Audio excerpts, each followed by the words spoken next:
சுப்பிரமணியபுரம் நடிகை சுவாதி ரெட்டியை கண்டிப்பாக பல பேருக்கும் தெரிஞ்சிருக்கும். கண்கள் இரண்டால் அந்த கண்கள் இரண்டால் இந்த சாங் மூலயமா பல பேருடைய மனசையும் கொள்ளை கொண்டு போனவங்க தான் சுவாதி ரெட்டி.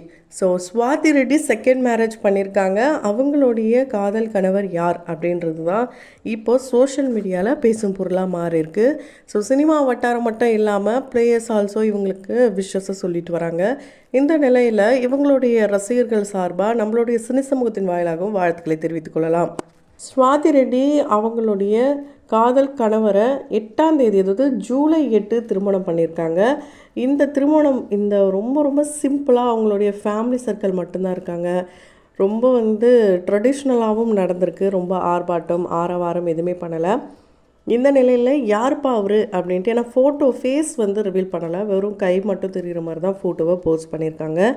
இவங்களுடைய காதல் கணவர் வேறு யாருமே கிடையாது, டைரக்டர் ஸ்ரீகாந்த் நாகோத்தி. இவர் தான் இவங்களுடைய காதல் கணவர். எப்படி இவங்க 2 பேருக்கும் கனெக்ஷன் அப்படின்னு பார்க்கும்போது, மந்த் ஆஃப் மதுன்ட்டு தெலுங்கில் ஒரு படம் ரொம்பவே ஹிட் ஆச்சு. இந்த படத்துக்கு நிறைய விருதுகள் கூட கொடுத்துருந்தாங்க.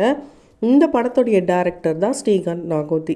இந்த ஸ்ரீகாந்த் நாகோத்தி இந்த மந்த் ஆஃப் மது இவங்களுடைய கம்பேக் மூவின்னு கூட சொல்லலாம். சுவாதியோடைய கம்பேக் மூவி. இந்த கம்பேக் மூவியில் தான் இவங்கள புழிஞ்சு எடுத்துட்டாங்க. பட ரீதியாக கேள்வி கேட்பாங்க. ப்ரெஸ் மீட்டில் பார்த்தா அவங்களுடைய டிவோர்ஸ் இஷ்யூ பற்றியே பல பேரும் கேட்டாங்க. அதில் அவங்க கோபப்பட்டு ஒரு ரிப்போர்ட்டர் கிட்ட சண்டை போடுற மாதிரி கூட பேசியிருப்பாங்க. என்னால் சொல்ல முடியாது அப்படின்னு சொல்லியிருப்பாங்க. அதை ஒரு பெரிய விஷயமாகிட்டாங்க 2 வருஷத்துக்கு முன்னாடி. ஸோ இப்போ இருக்கிற ஜேர்னலிஸ்ட்லாம் ரொம்ப திறமையானவங்களாக இருக்கீங்க. அதனால் என்ன மக்களுக்கு தேவையோ அதை மட்டும் போட்டு காட்டுங்க. என்னுடைய பர்சனல் வாழ்க்கை, என் டிவோர்ஸை பற்றி தெரிஞ்சு அவங்க என்ன பண்ண போகிறாங்க, என் படத்தை பற்றி பேசுகிறீங்களா, ஓகே, நான் ஏதாவது சேஞ்ச் பண்ணணும், என்னுடைய மூவிஸ் ரிலேட்டடாக என்னை கிரிட்டிசைஸ் பண்ணுறீங்களா, இதெல்லாம் நான் அக்செப்ட் பண்ணிப்பேன். மற்றபடி என் பர்சனலை பற்றி எனக்கு சொல்ல விருப்பம் கிடையாது, சொல்லவும் முடியாதுன்ட்டு போல்டாக ரிப்ளை கொடுத்துருந்தாங்க. அதுதான் ரொம்ப தப்பாக போயிடுச்சு. அண்ட் அடுத்த ப்ரெஸ் மீட்டில் பார்த்திங்கன்னா அதே படத்தில் நடித்த நவீன் சந்திரா இவங்களுக்கு ரொம்ப சப்போர்ட் பண்ணி பேசியிருப்பார். அவங்க ரொம்ப எமோஷ்னலாக இருப்பாங்க. என்ன போகிற இடம் ஃபுல்லாக அவங்களுடைய டிவோர்ஸ் பற்றியே கேட்டுட்டு இருந்ததுனால ரொம்பவே மனம் உடைஞ்சு போய் அழ ஆரம்பிச்சிட்டாங்க. அந்த ஸ்டேஜில் என்னுடைய ஃபேமிலியை நான் இன்ட்ரோ கொடுக்குறேன் அப்படின்னு சொல்லி ஸ்வாதியை நவீன் சந்திரா இன்ட்ரோ கொடுத்துருப்பாரு. அதை பார்க்கவே ரொம்ப எமோஷ்னலாக ஒரு பிரதர் அந்த ஒரு பாண்டு மாதிரி தான் இருந்திருக்கும். ஸோ அதை பார்த்துட்டு நிறைய பேர் ஒரு சிலர் அவங்க ஃபேமிலின்னு சொன்னதும் ஃப்ரெண்ட்ஸை தாண்டி அப்புறம் என்ன லவ்வர் இப்படிலாம் சொல்லியிருப்பாங்க. இப்போது அந்த படத்துடைய டேரக்டரை இவங்க மேரேஜ் பண்ணதுக்கப்புறம் தான் ரூட் இப்படி போயிடுச்சா அப்படின்ற மாதிரி இருந்தது. ஏன்னா அந்த படத்துடைய இன்டர்வியூஸில் கூட இவங்க என்னெல்லாம் சொல்லியிருக்காங்கன்னா, அவர் பாட்டு டக்கு டக்கு டக்கு தான் டைலாக்ஸ் டெலிவர் பண்ணிவிடுவார். நான் என்ன சொன்னார் இவருன்ற மாதிரி முழிச்சிட்டே இருப்பேன். திரும்பவும் அவர் எனக்கு சொல்லி தருவார் அப்படின்ட்டு அவரை பற்றி சொல்லியிருப்பாங்க.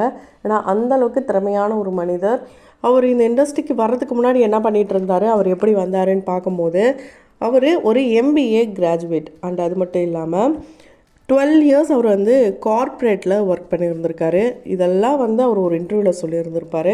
அதுக்கப்புறம் தான் அவர் படங்கள் எடுக்க முடிவு பண்ணி பானுமதி அண்ட் ராமகிருஷ்ணா அப்படின்ற படம் மூலயமா இந்த இண்டஸ்ட்ரியில் அறிமுகமானார். இவர் தெலுங்கு ஃபிலிம் மேக்கர் மட்டும் கிடையாதுங்க, producer, script writer, music composer, lyricist, இப்படி பல திறமைகளை உள்ளே வச்சுருக்காரு. உண்மையாலே இந்த மந்த் ஆஃப் மது அப்படின்ற படம் நல்ல ஒரு இம்பேக்டை கொடுத்தது. அதனால தான் இவங்களுக்கும் இவருக்கும் 2 பேரும் சேர்ந்த எல்லாத்துக்கும் போனதுனால அந்த லவ் செட் ஆகிடுச்சு போல இருக்கு. நான் மது அப்படின்ற ஒரு லிரிசிஸ்டாகவே இந்த பாடலில் இவர் கலக்கியிருப்பார். ஸோ இது மூலயமா தான் இவங்க காதல் கதை ஸ்டார்ட் ஆச்சு. இப்போ ரொம்ப சூப்பராகவே மேரேஜ் லைஃப்பில் போயிருக்காங்க. கண்டிப்பாக இந்த ஒரு லைஃப் சுவாதிக்கு ஒரு அற்புதமான வாழ்க்கையாக இருக்கணும்னு தான் நம்ம சொல்லணும். இவங்களுடைய முதல் திருமணம் பார்த்திங்கன்னா நிறைய சர்ச்சைகள், ஒரு கான்ட்ரவர்சிஸ் அதுதான் மேக்ஸிமம் இருந்தது. ஏன்னா அவங்க அவங்களோட இன்ஸ்டா ப்ரொஃபைல்லேருந்து ஃபோட்டோ டெலீட் பண்ணதாக இருக்கட்டும், அதுக்கு அவங்க விளக்கம் கொடுத்த விதமாக இருக்கட்டும், விகாஸ் அப்படின்றவங்கள தான் இவங்க ரொம்ப அழகாக ரொம்ப பிரம்மாண்டமாக காதல் திருமணம் பண்ணாங்க 2018. அதோடைய வீடியோ கூட 2019 ரிலீஸ் பண்ணியிருந்தாங்க. 2020 ரூமர்ஸ் வருது இவங்க டிவோர்ஸ் பண்ணிட்டாங்க, ஏன்னா ஃபோட்டோஸ் எல்லாத்தையும் தூக்கிட்டாங்க அப்படின்ட்டு.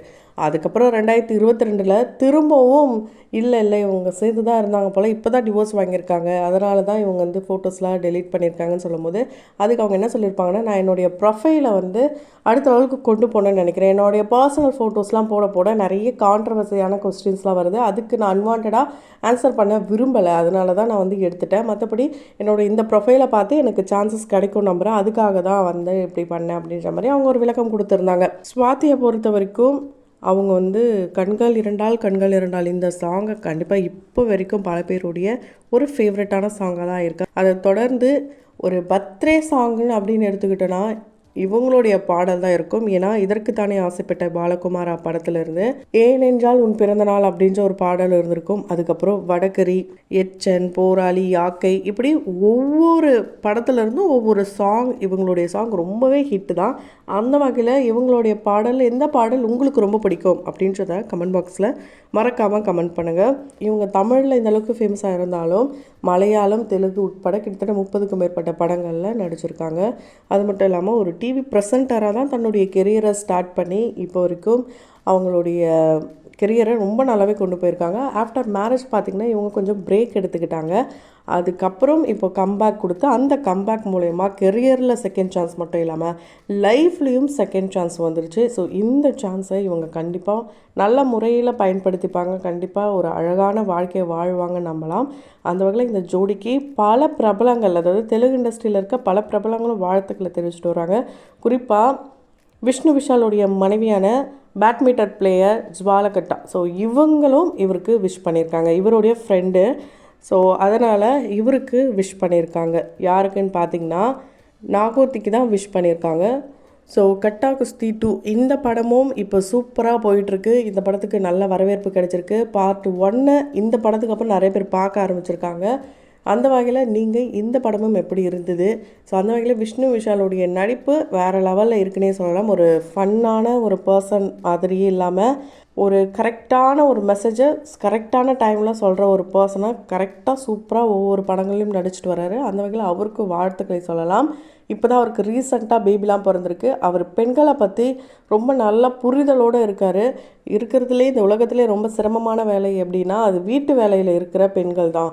அவங்க ஹவுஸ் ஒய்ஃப் அப்படின்னு ஈஸியாக சொல்லலாம், வீட்டில் தானே இருக்கேன்ட்டு. ஆனால் அதுக்கு பின்னாடி இருக்க வலி வேதனை, அவங்களுக்கு லீவே இல்லாமல் உழைக்கிறாங்க, ரெஸ்ட்டும் இருக்காது. குழந்தைய பார்த்துக்கிறதுலாம் மிகப்பெரிய ஒரு வரம். அது எவ்வளோ பெரிய வேலைன்ட்டு நான் ஒரு நாள் பார்த்துக்கிட்டதுக்கு அப்புறம் தான் தெரியுது. அதனால் யாரும் பெண்களை தப்பாக பேசாதீங்க, கம்மியாக எடை போடாதீங்க அப்படிலான்ட்டு பெண்களுக்கு ரீசெண்டாக குரல் கொடுத்துருந்தாரு. இப்போ அந்த ரீல்ஸ் பார்த்திங்கன்னா ரொம்ப வைரலாக போயிட்டுருக்கு.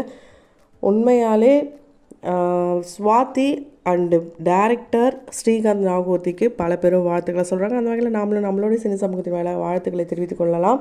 தொடர்ந்து வீடியோஸ்லாம் பார்க்கணும்னு நினச்சிங்கன்னா உடனே நம்ம சினி சமூகம் சேனலில் சப்ஸ்கிரைப் பண்ணிவிடுங்க. கூடவே பக்கத்தில் இருக்க பெல் ஐக்கனையும் மறக்காமல் ப்ரெஸ் பண்ணிவிடுங்க.